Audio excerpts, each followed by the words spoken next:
As pessoas pensam que primeiro a gente tem que fazer boas obras para ser salvo, mas não é assim que funciona. Primeiro vem a salvação e depois as boas obras, entende? Não é essa primeira aqui, ó. Ah, vou fazer boas obras para ser salvo, vou fazer isso e aquilo, vou ganhar alma, vou dizimar, vou fazer... Não são as obras que nos levam à salvação. Isso aqui tá errado. Tá errado essa ilustração. Como funciona? Funciona assim. Primeiro nós somos salvos, depois a gente faz boas obras. Entende isso? Porque o versículo 10 diz isso. Somos feitura sua, criados em Cristo, para as boas obras. A paz do Senhor a todos. Sejam bem-vindos a mais uma lição de número 11, que tem por título A Salvação Não é Obra Humana. O nosso textuário se encontra em Tito, capítulo 3, versículo 5, que diz: Não pelas obras de justiça que houvéssemos feito, mas segundo a sua misericórdia nos salvou pela lavagem da regeneração e da renovação do Espírito Santo. A verdade prática diz o seguinte: a salvação é um ato da graça soberana de Deus pelo mérito de Jesus Cristo e não vem das obras humanas.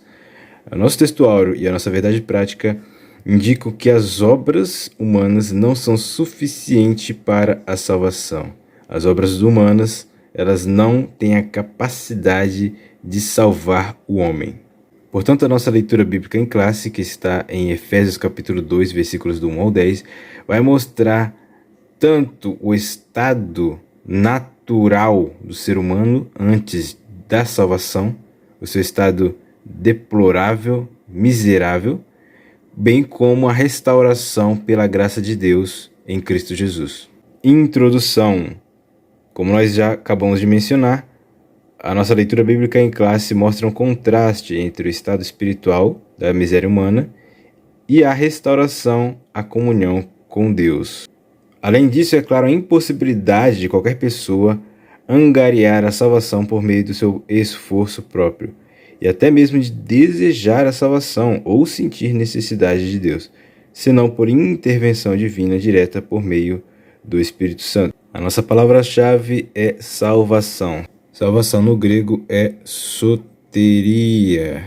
Por isso que quando estamos estudando a doutrina bíblica da salvação, estamos estudando a soteriologia. Portanto, essa lição ela está contida dentro do tema soteriologia, dentro desta disciplina teológica. Tópico 1. A salvação sob a graça de Deus. Ponto 1. A descrição do estado espiritual humano. O apóstolo Paulo emprega algumas expressões para reforçar a dura realidade do pecado na raça humana. No versículo 1 do capítulo 2 de Efésios, ele diz: Estando vós mortos em ofensas e pecado, e em que noutro tempo andaste segundo o curso deste mundo, segundo o príncipe das potestades do ar, do espírito que agora opera nos filhos da desobediência. Ele também vai dizer que nós andávamos nos desejos da nossa carne, e também que éramos por natureza filhos da ira. Esse é o estado, esse é o quadro, miserável, deplorável, triste da raça humana antes de conhecer a salvação em Cristo Jesus.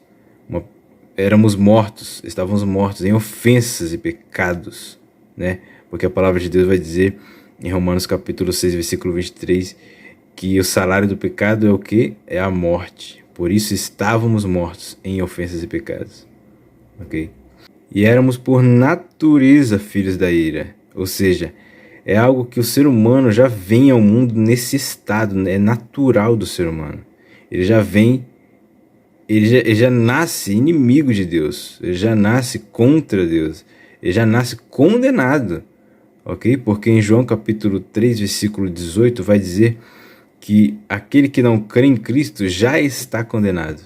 O texto diz: quem crê nele não é condenado, mas quem não crê já está condenado, porquanto não crê no nome do unigênito Filho de Deus. Ainda no capítulo 3 do Evangelho de João, o versículo 36 diz: aquele que crê no Filho tem a vida eterna, mas aquele que não crê no Filho não verá a vida, mas a ira de Deus sobre ele permanece. Ou seja, permanece porque já estava.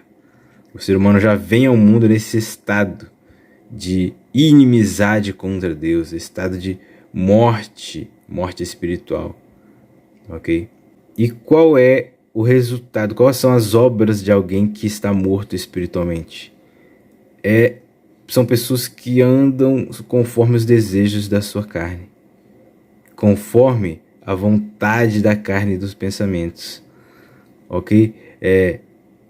Andam segundo o curso deste mundo, segundo o príncipe das potestades do ar. Isso significa que o mundo, a carne e o diabo dominam esta pessoa. São os três maiores inimigos do ser humano, né?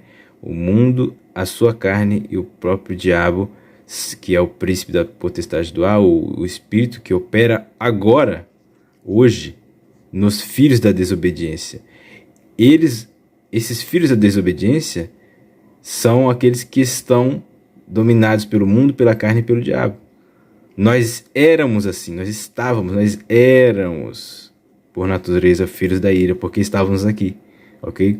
Mas Deus, que é riquíssimo em misericórdia, pelo seu muito amor com quem nos amou, estando nesse estado ainda mortos em nossas ofensas, Ele que faz o que? Nos vivifica juntamente com Cristo. Isso é maravilhoso, nós vamos ver isso agora. Ponto 2. Mortos em ofensas e pecados. As expressões "e vos vivificou" e "nos vivificou" juntamente com ele revelam a ação do Espírito Santo em favor dos pecadores, que a salvação só é possível mediante a graça de Deus. E sem ela ninguém pode ser salvo. A salvação, ela vem pela graça de Deus. Não há como, não tem outra via, não tem que o ser humano possa fazer para adquirir para si a salvação. É uma obra de Deus, não é obra humana, é de Deus, ok? Nós correspondemos mediante a fé, mas isso não tem mérito algum da nossa parte. O fato da gente corresponder pela fé, ok, não nos dá mérito algum. É o quadro de estarmos no lamaçal do pecado e Deus estender sua mão para nossas vidas. E o que a gente corresponde? Estendendo a mão de volta, ok? Como quem pedindo socorro, como quem recebe a salvação. Mas não é nenhum mérito nosso a gente corresponder, ok? Até porque se a gente esticasse a mão para cima e Deus não esticasse sua mão para baixo, de forma alguma seríamos salvos. Então a nossa posição não tem mérito e não é suficiente. Agora, Deus estendendo sua mão, o mérito é 100% dele, porque é ele quem nos puxa para a salvação. Então entenda essa ilustração como uma forma dessa dinâmica da salvação, onde Deus estica suas mãos graciosas para nos salvar e nós simplesmente correspondemos. É bem certo que alguns não correspondem, é bem certo que alguns não obedecem ao Evangelho, isso é fato, ok? Mas não é mérito algum nosso, é mérito apenas de Deus em Cristo Jesus.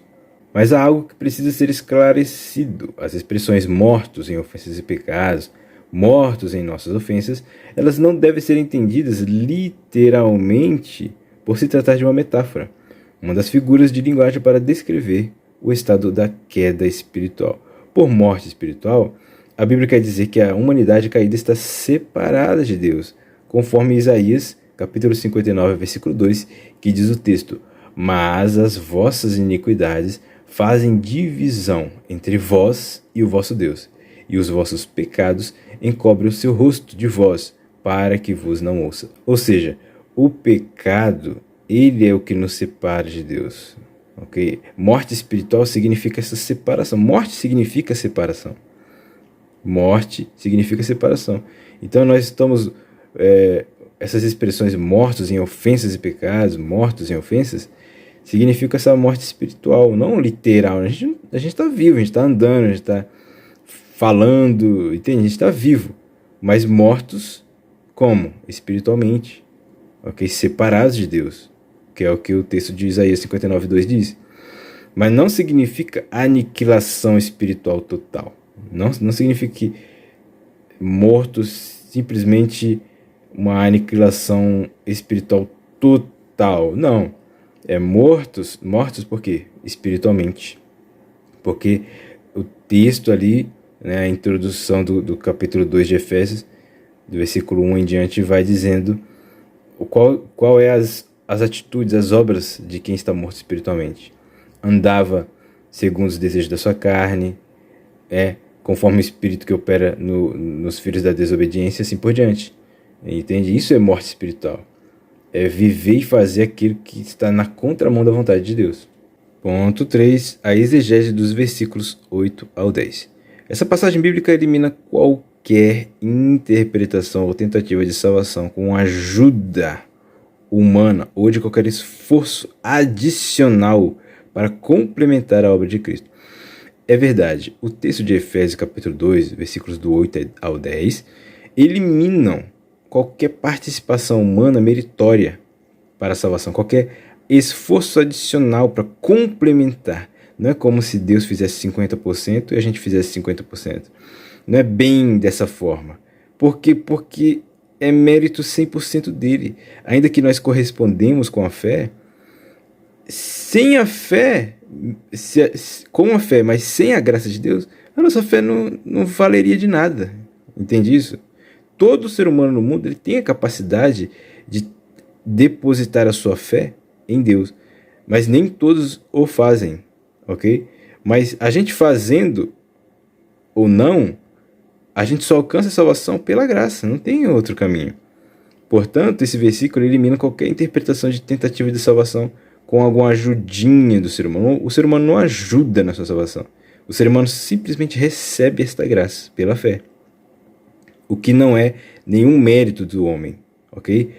Como a gente disse, o termo graça significa literalmente um favor que a gente não merece. A gente recebe esse favor. É um favor, a gente não faz nada, não consegue merecer ele. Entende? A gente simplesmente aceita e recebe com muita gratidão, ok? O favor divino do qual não somos merecedores. Então a salvação é pela graça de Deus mediante a fé em Jesus e não vem das obras. Pois não se trata de uma recompensa. Não é recompensa, eu dou algo a Deus e ele retorna para mim. Não é assim que funciona. De forma nenhuma. É Deus quem nos dá e a gente simplesmente aceita, a gente recebe. Entende isso? Então, o versículo 8 vai dizer: porque pela graça sois salvos por meio da fé. E isso não vem de vós, é dom de Deus. Isso o quê? Do que ele está falando? Da fé, da graça, do quê? Porque pela graça vocês são salvos. É o que ele está dizendo, sois salvos. Mediante, por meio, a fé é o intermédio dessa salvação.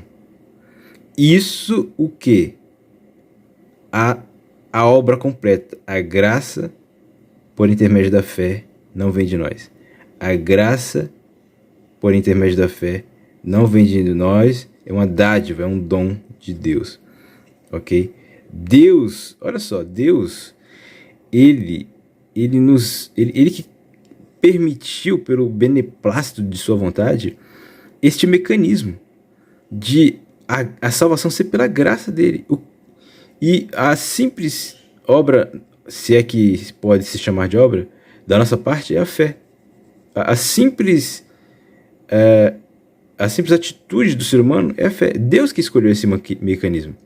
Ele poderia ter escolhido assim: não, vocês vão ter que fazer obras, um determinado número de sacrifícios, um determinado tipo de vida, de consagração para a salvação. Ele poderia, se ele quisesse, mas ele não quis, porque ele é Deus.